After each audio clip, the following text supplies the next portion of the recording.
Fast reactions क्या होती हैं और इनकी रेट मेजर करने के लिए कौन कौन से मेथड्स होते हैं। नमस्ते, मेरा नाम मनदीप दलाल है और इस लेक्चर में हम इन्हीं प्रश्नों के उत्तर खोजने की कोशिश करेंगे।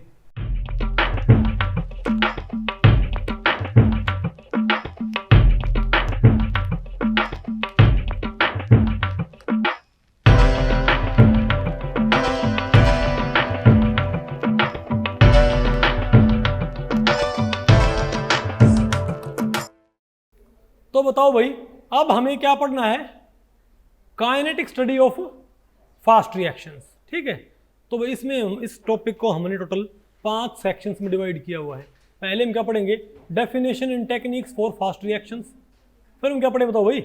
उन 5 में से बोले भाई, फिर जो हमने यहाँ पर भाई फास्ट रिएक्शंस के लिए जो टेक्निक्स हैं उनको आपने थोड़ा यहाँ पर क्या पढ़ना है? समराइज करना है। पहले हम क्या पढ़ेंगे? Stopped flow method to study fast reactions. फिर क्या होगा? Relaxation method.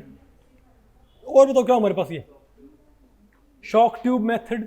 और एक क्या होगा? Flash photolysis. पहले हम क्या पढ़ते हैं? Definition and techniques for fast reactions. देखो भाई, जो फास्ट रिएक्शंस हैं उनकी रेट को स्टडी करना बहुत मुश्किल होता है। मैंने आपको बिल्कुल पहले लेक्चर में बताया था, हमने आपको पहले लेक्चर में भी बताया था कि वो जितना ईजी मॉडरेट रिएक्शन या स्लो रिएक्शंस को स्टडी करना है ना, सेम इंस्ट्रूमेंटेशन आप कहाँ इस्तेमाल नहीं कर सकते? फास्ट रिएक्शंस पे। क्यों भाई? ये कुछ वैसा ही है। आप ही बताओ भाई, स्लो रिएक्शंस और फास्ट रिएक्शंस में क्या है कि मान लिया आपने क्या मिला दिए? रिएक्टेंट्स। तो भाई धीरे धीरे जो कंसंट्रेशन उसमें क्या आता है? चेंजमेंट। तो आप उसको उनको कंसंट्रेशन में चेंजमेंट रेट क्या होती है? Change in concentration by time taken. अब आप सिंपली उसको भाई सिंपल कंसंट्रेशन मेजरिंग इंस्ट्रूमेंट से आप चेंज इन कंसंट्रेशन मालूम कर सकते हो, कोई बड़ी बात नहीं है, इज़न्ट इट? आप भाई देख सकते हो कि रिएक्शन लगाने के 5 मिनट बाद कंसंट्रेशन क्या है और 5 मिनट 30 सेकंड के बाद कंसंट्रेशन क्या है। आप चेंज इन कंसंट्रेशन इजीली मालूम कर सकते हो, कोई बड़ी बात नहीं है वहाँ पर। लेकिन यहाँ पर दिक्कत क्या है? और सिमिलर बात कहाँ होती है फास्ट रिएक्शन में? तो मॉडरेट रिएक्शंस या भाई स्लो रिएक्शंस में चेंज इन कंसंट्रेशन नोट करना बहुत ईजी होता है, और चेंज इन कंसंट्रेशन नोट करना बहुत ईजी होता है, तो रेट ऑफ रिएक्शन नोट करना भी क्या होता है? बहुत ईजी। लेकिन फास्ट रिएक्शंस में ऐसा नहीं होता। ठीक है बात? इसको आप ऐसे मानो भाई, देखो अगर भाई किसी के बड़े बड़े पट्टे हैं तो वो तो इंसान अगर नहाए भाई तो पानी डाले तो आराम से भाई वो रगड़ सकता है, ऐसा पता होगा ना आपको भाई? क्योंकि भाई सर में पानी गिरेगा भाई, वो धीरे धीरे नहीं है, अरे वो भाई क्या बोलते हैं, आराम आराम से पानी भाई डिस्ट्रीब्यूट होएगा, इज़न्ट इट? लेकिन अगर कोई गंजा इंसान भाई, जब हम भाई बच्चे थे, ठीक है, तो हम भी जब भाई घर वाले, आपको पता ना भाई, गंजे करवा दिया करते बच्चों को, ठीक है, तो उसमें दिक्कत क्या थी? उसमें 2-3 दिक्कत थी भाई। एक तो ये ना पता लगे मुंह कहाँ तक धोना है, इज़न्ट इट? ठीक है। दूसरा एक भाई समस्या ये भी आया करती कि जब आप नहाने बैठते हो भाई, तो जैसे आपने सर पर डाला तो ऐसे इससे पहले पानी, बोलो भाई समझो, सर पे पानी डाला भाई, वो पानी सर पे ठहरता ही नहीं, ठीक है। इसलिए भाई जो छोटे बच्चे अगर गंजे हो जाएं तो वो तसले में बैठ के नहीं तो बैठ रहे टब में बैठ के, इज़न्ट इट? या भाई तालाब में या जोहड़ में नहाना क्या होता उस टाइम पे काफ़ी एक अच्छा शगुन माना जाया करता है ना। अरे भाई गंजा होने के बाद बच्चे कहाँ जाके नहाया करते? जोड़ में नहाया करते, आपको ना बताओ तो, ठीक है। तो भाई सिमिलर बात यहाँ पर है कि जैसे भाई, जैसे कोई अगर छोटा बच्चा भाई अगर गंजा कर दिया, अगर वो ऐसे नहाने बैठेगा, ठीक है बात, तो क्या होगा? इससे पहले वो भैया ऐसे करेगा, इससे पहले क्या पानी भाई मोरी में से निकल जाएगा। ओके, तो सिंपल बात। सिमिलरली जब कोई रिएक्शन बहुत फास्ट होती है तो आपने क्या मिलाए? रिएक्टेंट्स आपने मिलाए, और आपको हो भाई अब हम क्या स्टार्ट करेंगे? Concentration measuring instruments. लेकिन जब तक भाई कंसंट्रेशन मेजरिंग इंस्ट्रूमेंट एस्टेब्लिश होएंगे या काम करना शुरू करेंगे या रिकॉर्ड करना शुरू करेंगे, रिएक्शन पूरी हो चुकी होगी भाई। बात आपको पहले पड़ी? जो फाइनल प्रोडक्ट है वो बन चुका होगा भाई, नहीं बात आपको पहले पड़ी? इसीलिए क्या होता है, इसीलिए फास्ट रिएक्शंस को स्टडी करना क्या भाई मुश्किल। इसीलिए मॉडरेट रिएक्शंस और स्लो रिएक्शंस का इंस्ट्रूमेंटेशन अलग होता है, और फास्ट रिएक्शंस का इंस्ट्रूमेंटेशन क्या होता है भाई अलग होता है। बात आपको पहले पड़ रही है? ठीक है। तो फास्ट रिएक्शंस को भाई मैं आपको बताऊँ मेजर करने के लिए हमारे पास टोटल क्या होते हैं? हालांकि कई सारे मेथड होते हैं, लेकिन जो मोस्ट पॉपुलर मेथड है फास्ट रिएक्शंस को रिकॉर्ड करने के लिए वो 4 होते हैं भाई। बताओ कौन कौन से। एक तो कौन सा होता है, स्टॉप्ड फ्लो मेथड। क्या भाई, स्टॉप्ड फ्लो। एक क्या होता है, रिलैक्सेशन मेथड। एक क्या होता है, शॉक ट्यूब मेथड। एक होता है फ्लैश फोटोलिसिस। तो पहले बताओ हम भाई थोड़ा आइडिया करते हैं, stopped flow method to study fast reactions. अब बताओ भाई स्टॉप्ड फ्लो मेथड क्या होता है। यहां पर कुछ नहीं होता। देखो मैं आपको बताऊँ, एक बात ध्यान रखो, क्योंकि यहां पर जो सिंपल कंसंट्रेशन मेजरिंग इंस्ट्रूमेंट होते हैं ना, ज्यादातर केसेस में फास्ट रिएक्शंस में कंसंट्रेशन चेंजमेंट स्पेक्ट्रोफोटोमीटर से रिकॉर्ड होता है। किसे भाई, आपको गए स्पेक्ट्रोफोटोमीटर से चेंज इन कंसंट्रेशन कैसे रिकॉर्ड होएगा भाई, बहुत आसान होता है। आप क्या करो भाई, मान लिया जो रिएक्टेंट है, रिएक्टेंट एब्जॉर्ब करता है अलग पोजीशन पे, और जो फाइनल प्रोडक्ट है वो एब्जॉर्ब करता है अलग पोजीशन पे। बोलो भाई, या फिर आप ये मान लो भाई कि रिएक्टेंट एब्जॉर्ब नहीं करता, फाइनल प्रोडक्ट एब्जॉर्ब करता है। ठीक है बात। तो भाई फाइनल प्रोडक्ट की जो पीक आएगी, बोलो भाई, अब आपने पढ़ा होगा ना बीएससी के अंदर भाई कि जो एब्जॉर्प्शन इंटेंसिटी होती है, जो एब्जॉर्बेंस होती है, वो किसके प्रोपोर्शनल होती है बताओ भाई। एब्जॉर्बेंस किसके प्रोपोर्शनल होगी भाई, क्या होता है, CL, concentration path length, isn't it. अरे बोलो भाई, अब अगर मान लिया पाथ लेंथ क्या बताओ, फिक्स। बोलो भाई ए क्या होता है, एप्सिलॉन CL। तो हमको पता भाई एप्सिलॉन CL होता है एब्जॉर्बेंस से। यहाँ पर एप्सिलॉन क्या है, मोलर एक्सटिंक्शन कोफिशिएंट, और C क्या है, कंसंट्रेशन, L क्या है, पाथ लेंथ। तो अगर ये दोनों नोन है तो भाई आपको पता है एब्जॉर्बेंस। तो अगर C बढ़ेगा तो एब्जॉर्बेंस क्या होगी, बढ़ेगी। C ट्रिपल एब्जॉर्बेंस क्या होगी, ट्रिपल। तो हमको पता है कि जिस रफ्तार से कंसंट्रेशन बढ़ेगी उसी ज्यादा कंसंट्रेशन ज्यादा एब्जॉर्बेंस, कम कंसंट्रेशन भाई कम कंसंट्रेशन कम एब्जॉर्बेंस। तो अब एब्जॉर्बेंस में क्या आएगा, जो अगर समय के साथ एब्जॉर्बेंस में चेंजमेंट आ रहा है, इसका मतलब भाई कंसंट्रेशन में क्या रहा है भाई, चेंजमेंट। अगर हमारे पास फाइनल प्रोडक्ट अगर वो एब्जॉर्ब करता है, तो आप अगर फाइनल प्रोडक्ट का आप भाई क्या रिकॉर्ड कर रहे हो, एब्जॉर्प्शन पीक। तो आप एब्जॉर्प्शन पीक में जो बढ़ोतरी है विद टाइम, उसको भी आप आसानी से नोट कर सकते हो। और आपने उसको नोट कर लिया तो आप एक तरह से किसको नोट कर पा रहे हो, चेंज इन कंसंट्रेशन को। और आप चेंज इन कंसंट्रेशन नोट कर पा रहे हो विद टाइम, तो आप क्या नोट कर पा रहे हो, रेट। आप कहोगे भाई हम यहाँ पर बाकी इंस्ट्रूमेंट क्यों यूज़ कर लेते हैं भाई, क्योंकि वो इतने स्लो होते हैं कि आप चेंज इन कंसंट्रेशन इतना स्पीड से होता है भाई, समझ बात भाई, मिली सेकेंड्स। कई बार मैं आपको बताऊँ फेम्टो सेकेंड्स में आपने क्या करना होता है, चेंज इन कंसंट्रेशन नोट करना होता है, जो कि सिंपल इंस्ट्रूमेंट्स बस की बात नहीं होती। तो यहाँ पर आपने स्पेक्ट्रोफोटोमेट्रिकली, तो जब भी हम यहाँ पर क्या बोलेंगे, डिटेक्टर। तो जब भी मैं यहाँ पर क्या बोलूँगा भाई, डिटेक्टर, कि भाई आप रेट ऑफ रिएक्शन को डिटेक्ट आप कर रहे हो, तो डेफिनेटली तो क्या होगा, आप एक स्पेक्ट्रोफोटोमीटर आप इस्तेमाल कर रहे हो। ठीक है बात, मोस्टली केसेस में, ठीक है ना। ठीक है, तो भाई तो स्टॉप्ड फ्लो मेथड क्या होता है भाई, इसमें कुछ नहीं होता। यहाँ पर दो अलग अलग सिरिंज के अंदर मान लिया भाई हमारे पास क्या है अगर दो रिएक्टेंट है, ठीक है, आप दोनों रिएक्टेंट्स को दो अलग अलग सिरिंज में रखो, ठीक है बात, उनको मिलाओ मत। फिर दोनों सिरिंज क्या होती है, एक कॉमन पाइप के अंदर मूव कर जाएंगी, बात आपको पहले पड़ी, ठीक है। फिर दोनों जो सिरिंज है ना, उनको एक साथ आपने पुश करना होता है। अरे दो सिरिंज है, ठीक है बात, दोनों सिरिंज को आपने एक साथ पुश करना है, तो दोनों से रिएक्टेंट आके वो एक ट्यूब के अंदर मिक्स हो जाएगा क्या। अब जो ट्यूब है उसमें हमने एक पर्टिकुलर जगह पे क्या लगा रखा होता है, स्पेक्ट्रोफोटोमीटर। क्या, जो किसी पर्टिकुलर रिएक्टेंट या जो क्या है फाइनल प्रोडक्ट, उसका एब्जॉर्प्शन पीक रिकॉर्ड करता है। नहीं बात आपको पहले पड़ी, अरे बोलो भाई, ठीक है।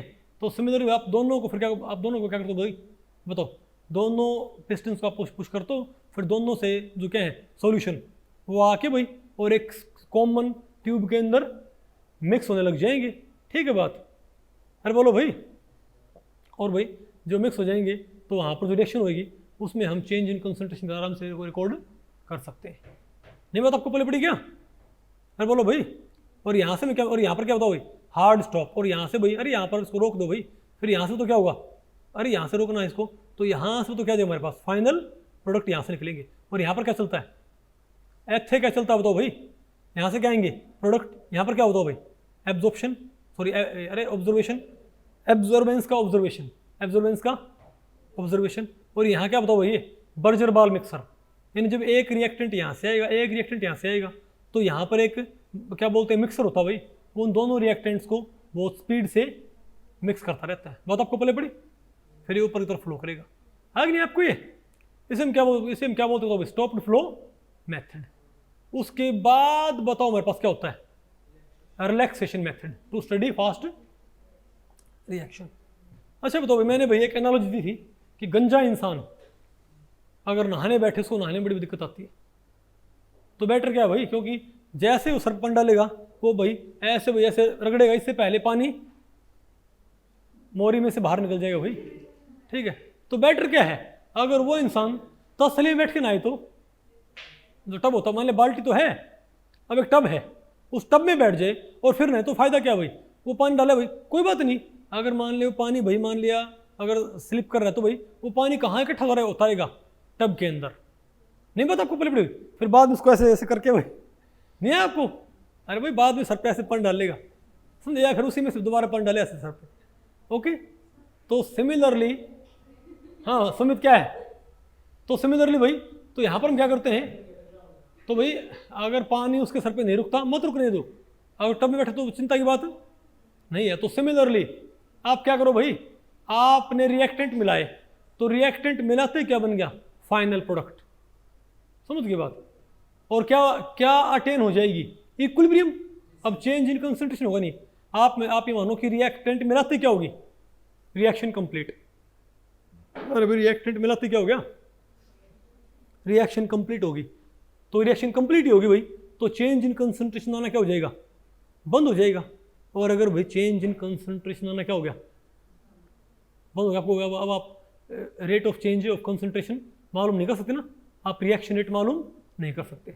लेकिन भाई घबराने की बात नहीं, यहाँ पे काम करो, आप उसका टेम्परेचर हल्का चेंज कर दो, मतलब आपने रिएक्शन लगाई, रिएक्शन पूरी होगी कोई दिक्कत नहीं, क्या अटेन होगी इक्विलिब्रियम, आप आराम से रिएक्शन लगा के और क्या लगा दो फिर उसके ऊपर कंसंट्रेशन मेजरिंग इंस्ट्रूमेंट, जो आपके पास कंसंट्रेशन मेजरमेंट का जो क्या है सेटअप, उसको आसानी से क्या कर लो भाई इंस्टॉल कर लो, हो गया इंस्टॉल।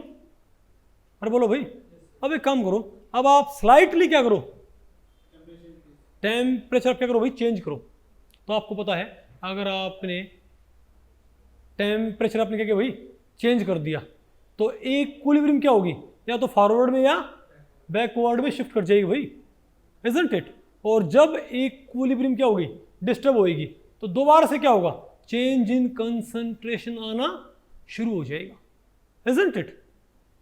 नहीं बात आपको पहले पड़ी, तो इसको हम क्या बोलते हैं टेम्परेचर जंप मेथड, यानी आपने भाई टेम्परेचर चेंज करके और आपने इक्विलिब्रियम को डिस्टर्ब कर दिया, ठीक है। बस उसका भी पूरा मैं आपको इक्वेशन नहीं बता रहा, क्योंकि इसके ऊपर एक दो बार को क्वेश्चन आ रखा है और यही क्वेश्चन आ रखा है सिंपल, हाँ ठीक है बात। तो भैया आप सिंपली क्या करो इक्विलिब्रियम को क्या करो डिस्टर्ब कर दो, तो नई इक्विलिब्रियम अटेन होगी, फिर आप उस इक्विलिब्रियम डिस्टर्बेंस को किससे कोरिलेट कर सकते हो चेंज इन कंसंट्रेशन से, तो क्या आ जाएगी आपके पास रेट ऑफ रिएक्शन, नहीं है क्या आपको। तो भाई यहां पर आप टेम्परेचर चेंज करके भी इक्विलिब्रियम को डिस्टर्ब कर सकते हो और प्रेशर चेंज करके भी, तो हम क्या बोलते हैं, एक को बोलते हैं टी जंप मेथड, क्या बोलते हैं टी जंप या टेम्परेचर जंप मेथड, एक क्या बोलते हैं भाई प्रेशर जंप, एक होता है भाई इलेक्ट्रिक भी होता है, एक क्या होता है अरे भाई एक इलेक्ट्रिक पर्टर्बेशन भी होती है, इलेक्ट्रिक फील्ड पर्टर्बेशन, नहीं बात आपको पहले पड़ी, लेकिन वो भाई डिपेंड करता है किस टाइप की रिएक्शन है, समझ गई बात। अरे बोलो भाई इवन आप पीएच चेंज करके आप क्या कर सकते हो, मतलब भाई कुछ भी करके आपने क्या करना है, जो लीट हमने आपको पढ़ाया नहीं है अभी केमिकल इक्विलिब्रियम, लेकिन थोड़ा आपने पढ़ रखा होगा ना बीएससी में या 12वीं में।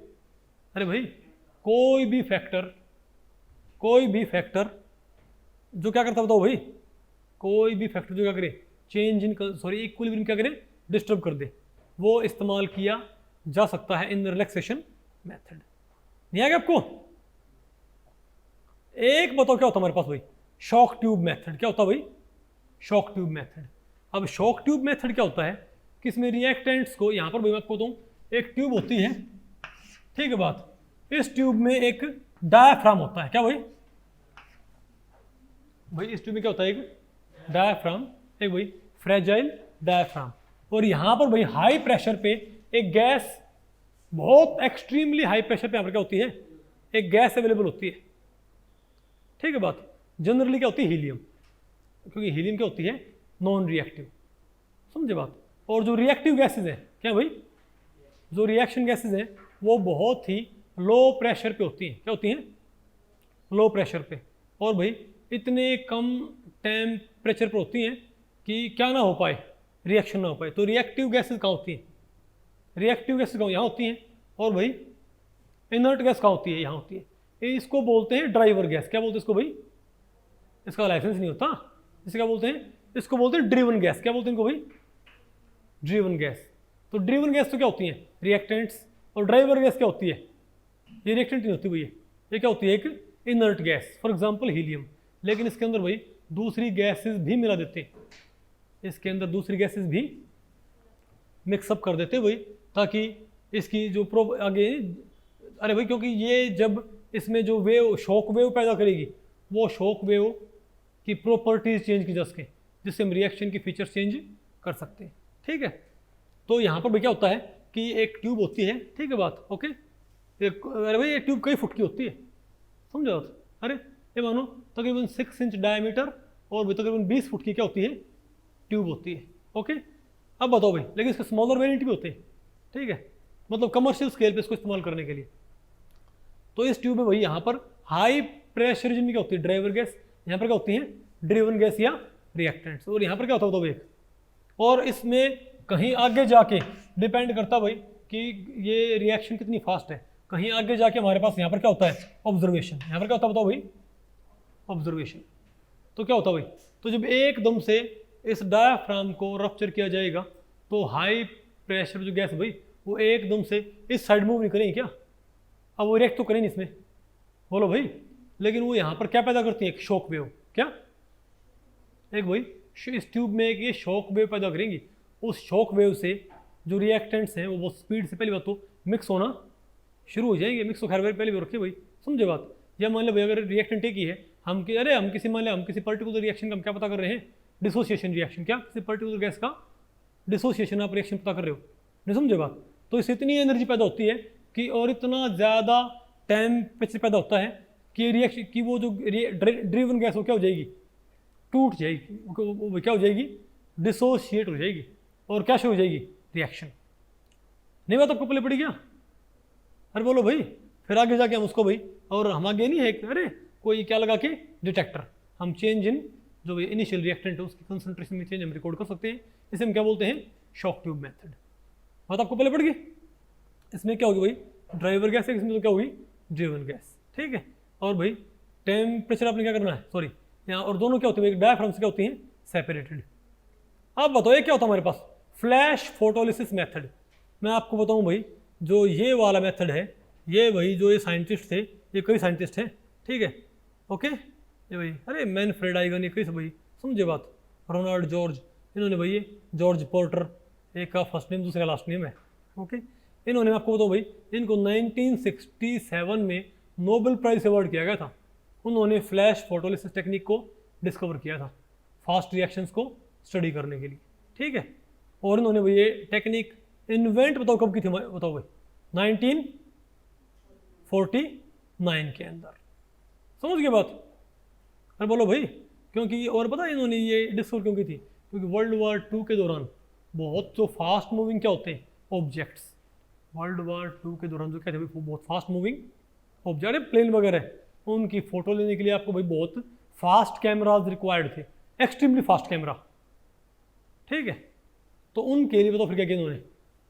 बोलो भाई, उन्होंने जो कैमरा टेक्नोलॉजी होती है उसको इम्प्रूव करने की ट्राई कर रहे थे। और बताओ आपको भाई कैमरा में क्या इस्तेमाल होता है? फ्लैश, है ना भाई? आज भी कैमरा में क्या इस्तेमाल होता है? फ्लैश। आजकल तो खैर पता पाओ ना, पुराने ज़माने में वो और तरह फ्लैश हुआ करते वो, अरे वो एक वो जलाया करते हो बिल्कुल शुरू में। तो वो जब तो भाई हमारे पास क्या आते हैं? LED flash. ठीक है? तो भाई अब कैमरा टेक्नोलॉजी में क्या इस्तेमाल होते हैं?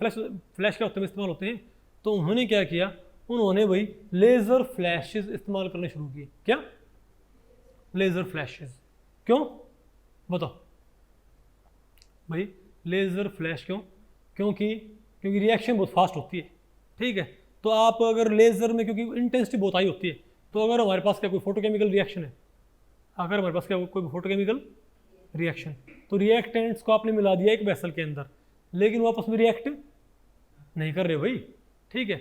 अब सफिशिएंट एनर्जी सप्लाई की जा सके फोटोकेमिकली, तो इसके लिए तो क्या किया जाए, बहुत एक हाई इंटेंस लेजर फ्लैश डाल के ऑन किया और ऑफ कर दिया, उसको बोलते हैं लेजर पल्स। क्या बोलते हैं उसको भाई?